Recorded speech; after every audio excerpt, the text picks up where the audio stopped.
আজকে আমার অফিসে স্যালারি দিয়েছে। আমি স্যালারি পাওয়ার সাথে সাথে আর কোথাও এক মুহূর্তও না দাঁড়িয়ে সরাসরি বাসায় চলে এলাম।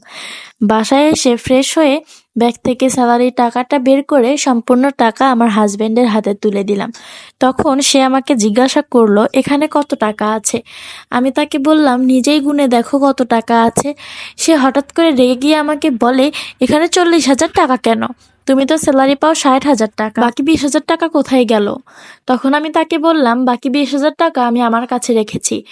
10,000 টাকা আমার হাত খরচের জন্য এবং বাকি 10,000 টাকা আমার বাবা মায়ের জন্য। তখন হঠাৎ করে আমার হাজবেন্ড বলে উঠল, জানো না বিয়ের পরেও তো বাবা মা করতে নেই, বিয়ের পর বাবা মা পর হয়ে যায়।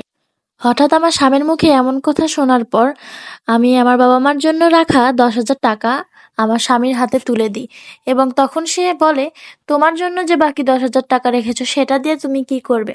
তোমার খাওয়া দাওয়া কাপড় চোপড় সবকিছু টাকা তো আমিই দেই। তার এগুলো কথা শোনার পর আমার হাত খরচের জন্য রাখা টাকাটাও তার হাতে তুলে দিই।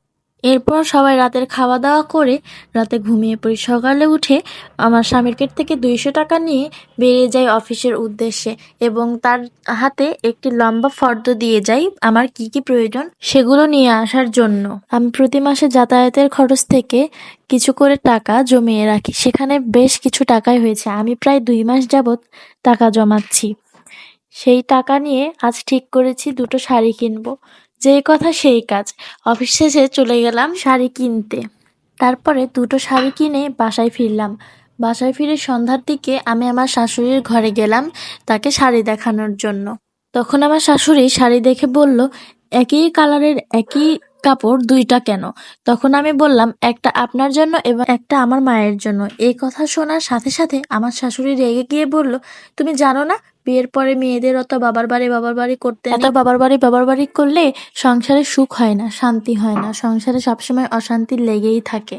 শাশুড়ির মুখে এমন কথা শোনার পর আমার বুকের ভেতর মোচড় দিয়ে উঠল।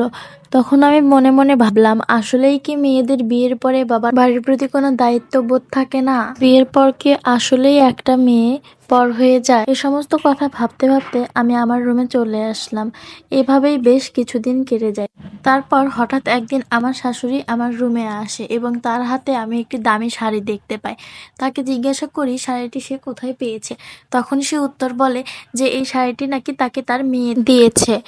তখন আমি আমার শাশুড়িকে বললাম, জানেন না মা, মেয়ের থেকে কিছু নিতে নেই, এতে তার শ্বশুরবাড়িতে অশান্তি হয়। আমার মুখে এমন কথা শুনে আমার শাশুড়ি রাগে গজগজ করতে করতে উঠে গেলেন, কিন্তু আমাকে কিছু বলল না। আসলে তিনি বলবেও বাকি, এই কথাগুলো তো সম্পূর্ণই তারই শেখানো।